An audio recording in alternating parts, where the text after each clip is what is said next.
Hi, everyone. I'm Elizabeth Cantey, and this is another episode of Living Enlightened Every Day. Today, we are exploring what it means to truly surrender.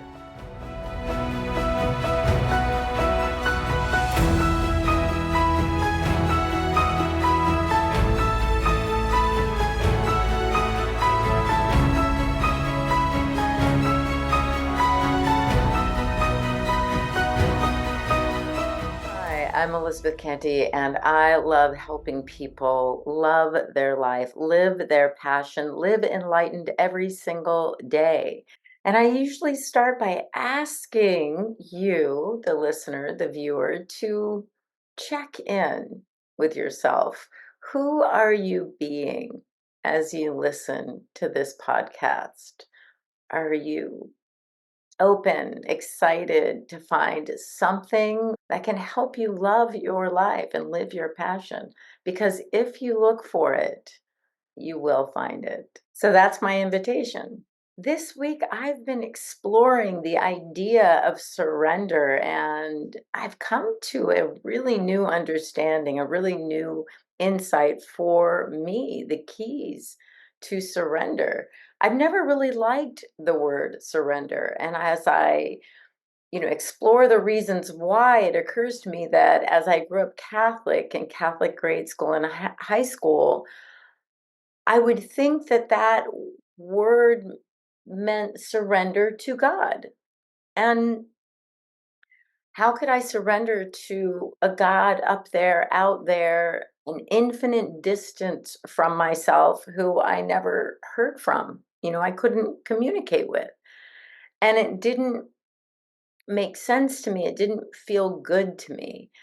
And it's funny that now I have this completely new understanding of the idea of surrender, which goes along for me with the idea of releasing that which is not my true nature, which is not inherent to my being, that which isn't healthy or creating more joy, more peace, or more love in my life.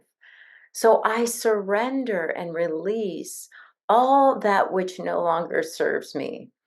And it's kind of tricky because the ego wants to serve us. My ego wants to serve me. And the ego, it's not a thing, it's not an entity unto itself. It's not an inherent part of who we are. The ego, as I explain in my book, Living Enlightened, the joy of integrating spirit, mind, and body, the ego is just a set of beliefs that we have. Um, Adapted since childhood that says we are separate and finite beings. The ego uses sense perceptions, our senses, to tell us, look, we're different than those people. We're separate from that which we call God. It is a belief that we're separate from our good, separate from God, separate from each other.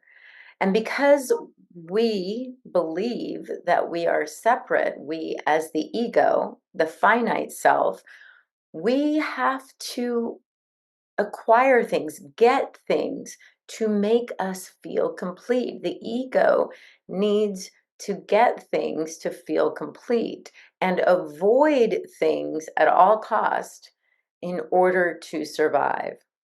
So, knowing this, it's kind of a different take on surrender. How do we surrender? Take, for example, just feelings that seem to come up randomly. When a feeling comes up of, let's say, loneliness, of being alone, there's a hint of sadness, a feeling of being isolated. When that feeling comes up, we have a choice. It's noticing that feeling, and then sometimes that feeling is like a little, I don't know, like a flicker in the heart or a sensation in the stomach, or perhaps we're aware that there's a thought that comes with it, something about us being alone or not having anyone, whatever that thought is.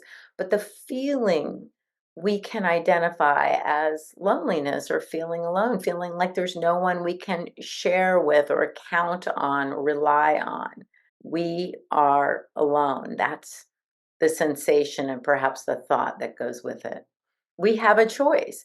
Many of us will run and grab a glass of wine and the TV remote at the first sign.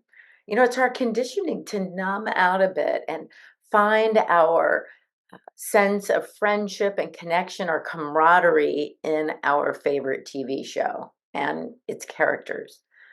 Right? Many of us will pick up the phone and call a friend or a family member, and hopefully they'll be available. And we'll chit chat about life and feel better, maybe make a plan to see them or participate in something so that we're not feeling lonely.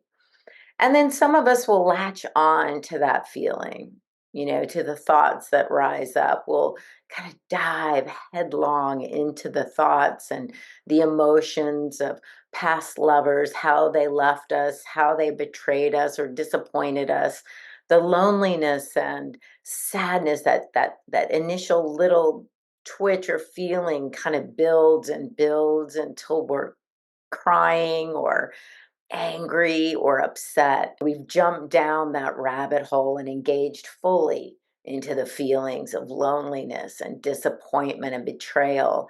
And we've recreated them from these past memories and brought them into this moment. We're fully experiencing them in this moment. So none of those are surrender. For some of us, it kind of sounds like the last two might be surrendering to the feeling, but it's not. The first key to surrender and release is becoming the observer. When we become the witness to our feelings as they arise, only then can we see and sense them and feel them. Because sometimes they're very subtle feelings, sometimes not so subtle. But as we witness and allow the feeling to be in the stomach, in the heart, in the throat, wherever it is, we can simply be with it. We notice it, this feeling of loneliness. It's like, there it is in my gut, in my heart, it feels like pressure on my heart, or my throat feels tight. As we notice it and allow it to be, we witness its activities. And I did a whole talk on becoming the observer. I invite you to look at that. I'll put it in the notes. But we witness sometimes the thought or two that is associated with this feeling, a recent breakup, a recent friendship dissolved, an old betrayal, whatever it is, we just watch the feeling right where it is. We can sense it. And here's the second key: without the need to change it, or to erase it, or to make it go away, to cover it up, or to avoid it. We just witness it. It is there, right where we are. And we're observing it, being curious about it. Now, the problem with this, it sounds really easy, doesn't it? It sounds so easy. And in fact, it is very simple, except for the ego. That set of beliefs that we're separate entities, separate from our goods, separate from our source, separate from each other. It does not want to allow this feeling of loneliness to exist. It wants to protect us from this feeling. Therefore, it tells us to run for the remote and the glass of wine. Run for the phone and call someone quick. Dive into it and be justified in how lonely we are and that it's all someone else's fault. That's the ego. Our conditioned thinking. It's pushing us back into the habits of our life. The ego resists at all cost what is in the present moment. So even though it's a simple process to watch a feeling as it arises and to let it be without the need to change it in any way, knowing that it will dissipate very soon. It's incredibly uncomfortable. And if we're not prepared to be uncomfortable, we'll do that thing that we've always done to suppress and repress or avoid that feeling as it comes up.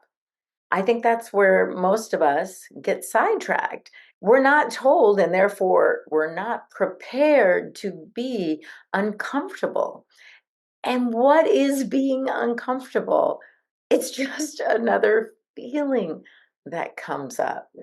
It can have thoughts that come up with it, such as, this doesn't feel good, and we run for the remote and the glass of wine, right? We want to change the feeling of being uncomfortable. So if we can see this pattern, first this feeling, I'm using the example of loneliness. Of course, it can be anything. But if we first feel the feeling as it comes up and we decide to witness it, to be with it, and necessarily that means to feel it, we're identifying it as, oh, this is uncomfortable. This feels like loneliness or sadness or grief or anger or frustration, whatever it is, we're witnessing that. And when we finally get to the point where we decide it's just not worth it, it's too uncomfortable, I'm going for the remote or the glass of wine. How many times have we done that? We can actually witness that as it comes up. Oh, here it is again, the uncomfortableness. Now I'm really going for the remote and the glass of wine. I'm going to play golf. I'm going to play poker with the guys. I'm going, whatever it is that we do to relieve ourselves of this feeling. So it could be feeling lonely. Maybe it's whenever the bills come in and there's this anxiety that we don't have enough money to pay them all, whether we do or don't. It's the anxiety that we have conditioned ourselves to associate with paying the bills. Maybe it's with a family member. We might have experienced that over the holidays. This uncomfortableness or uh, this feeling of being disrupted around a family member, or when the in-laws are in town, or when our teenager is out of control again, or our toddler is out of control again, when our partner is working late again, we can have these different feelings come up.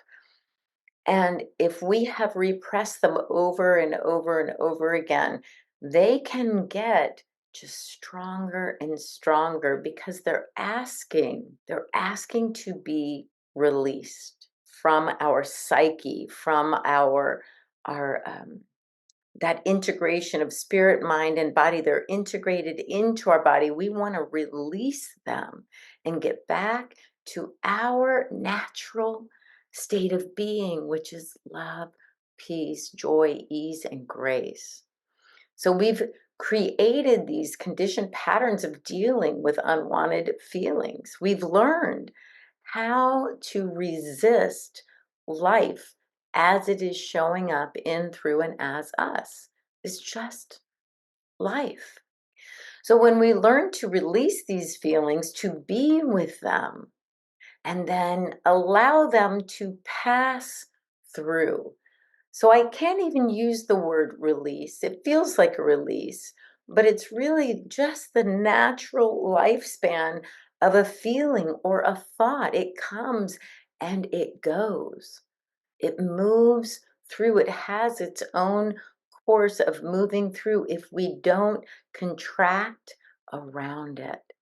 It's such a good feeling to just let it go and release. And we call that surrender. We're surrendering the feelings rather than stuffing them down, pushing them down, suppressing them, or repressing them, which is almost unconsciously. It's a habit because we're not observing what it is. So we're unconsciously pushing them away. We're allowing the ego to do what it does without our awareness. When we learn to surrender and release, we get back to that natural state of being. It feels like peace and ease and freedom. Our natural state of being is not neutral. It's not no thingness, even though sometimes we call it zero or no thingness. It's not nothing. It's simply a sense of peace or joy or love or creativity. It's actually, when we think of it this way, what is there when there is an absence of anxiety, the absence of depression and fear? That absence feels like simple peace or joy. So many people talk about surrender, and it sounds easy and it is simple, but the process of witnessing a feeling as it arises, it is simple. But if we haven't been practicing, often the first thing that happens as we begin to be the observer of our feelings with the intention of not changing them, those feelings feels like they're attached to this deep well of that emotion that we have suppressed and repressed and avoided for so long. So the ego will tell us it's overwhelming. This is overwhelming. Stop. The thoughts will tell you this is overwhelming. Grab the remote, grab the wine, be comfortable. The ego says if we succumb to this one little feeling of loneliness, it will be our undoing. We won't be able to handle it. There's too much. It's too much loneliness, too much grief, too much anger, too much sadness, or too much guilt or shame. And it feels, at least for me, at times in my life, has felt as if it would, if I surrendered to this, if I just witness this little bit as it arises, I I I would die. It actually feels that way. The ego is telling us you could die. That's how serious these feelings feel to us when we have suppressed them or repressed them for so long. And in truth, sometimes when we first dive in to observing that feeling, I have felt that I've repressed something for so long that it can last for a while, observing it, allowing it to come up, to be loved, blessed, and released. It feels pretty overwhelming. And that is just another feeling of being overwhelmed and witnessing and watching that without the need to change it, just being present with it. It comes up again and again to be released. And as the observer, we release it. And every single time or all at once, for me mostly, it's every single time, there's a feeling of the lightness of being returns. Returning back to my natural state, that ease, that grace, peace, and joy. It's available as soon as that feeling passes through. It's pretty amazing. It's pretty simple. And if we're not aware that it could feel overwhelming, then we stop right before we get to that place of true surrender. So, any of these feelings that come up that are not our true nature, are our essential nature, they're usually feelings of judgment or attachment, resistance, and reactions. They're the ego's reminder that we are separate beings. It's constantly telling us that we're separate. And the ego judges as bad, wrong, unhealthy, shameful, hurtful. So what do? We squash them. We avoid them. We blindly deny them. And another thing that has come up for me is that sometimes these feelings, whatever it is, we can use that example of loneliness, or whether it's shame or guilt, whatever it is, they've become very normal to us. We've normalized the feelings. The feeling of being slightly on edge is unnoticed by us because it's so normal. Have you noticed that in friends or family? That it just seems like over the years, maybe since this happened or that happened, since they got fired, since their spouse left them, whatever it is, they've become very on edge or depressed or anxiety. But if you mention it to them, they might say, no, no, everything's fine. I'm fine. I'm good. It's because we normalize these feelings. We're not able to witness them as something unnatural to our peace, our love, and our joy. I remember when my son was very sick for a long time, and I have a prayer, my prayer partners in a weekly meeting, they told me that I looked so much more relaxed this week, that things must be going better. And I was shocked. I thought, I do? Because I thought I was kind of releasing my stresses, my anxieties, every day. I was practicing daily meditation and Sudarshan Kriya, and I thought I was releasing it, but they could see it accumulating with me, and then they could see if I showed up in my natural and more relaxed state. So if, certain kinds of stress as a constant caregiver, I had accumulated this, and it had become more normal. And sometimes as a mother or a CEO, a nurse practitioner, a minister, a doctor, whatever our vocation or profession is, whatever our personality is, certain things can build up and feel like our natural state of being. We've accepted it as normal. But when we remember that our natural state is actually the absence of anxiety, the absence of stress is normal, then we can witness and observe what is in the way of feeling that way, that ease and that grace and that peace. We become even more inspired to be the observer and truly surrender and release all that is not serving us any longer. It's important, in my humble opinion, to return to that natural state of being daily, several times a day. And I mentioned this in my book, that our natural state of being is that state we can come to in meditation. As Ramana Maharshi said, meditation isn't something we do. It's it's who we are, and we can be that all day long. We can return to self, who we are, anytime we choose.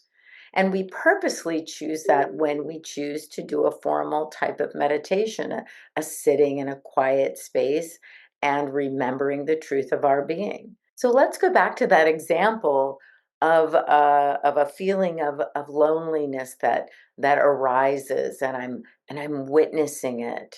As I witness it, and I just allow it to be what it is, and where it is in my gut or in my heart. And I just allow that feeling, and whatever thoughts are coming with it, but I kind of focus on the feeling in my body, and the thoughts kind of go out of focus, and that feeling comes and goes. I'm obviously not always feeling that way. So the feeling can come and go as I'm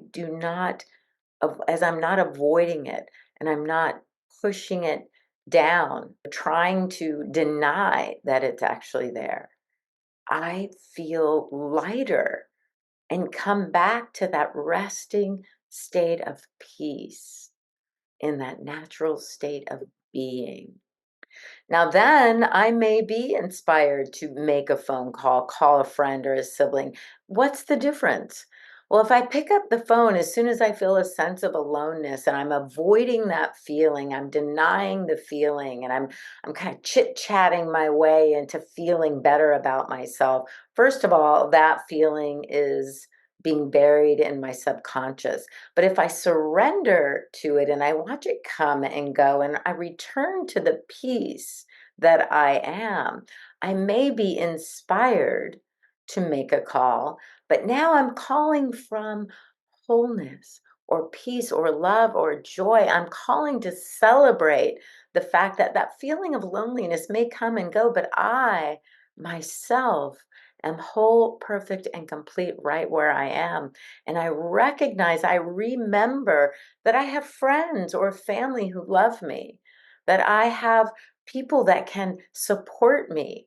And I am now sharing from my sense of wholeness, from my sense of love or joy. I'm not trying to distract myself. I'm not trying to get something from them because, God forbid, they're not available or they're not able to, from whatever they're feeling, whatever they're going through, make me feel better about being lonely. What if I hang up and I feel even more lonely? That's the avoidance. But when I'm calling from wholeness, now I'm sharing. I have something to give. I'm in overflow. And of course, usually that, because we're giving, that is received and reciprocated from the other. And it's a beautiful way to be. We're able to give of ourselves and have a loving, joyful conversation. And even if we grab the glass of wine and pick up the remote now, we're enjoying something and not denying.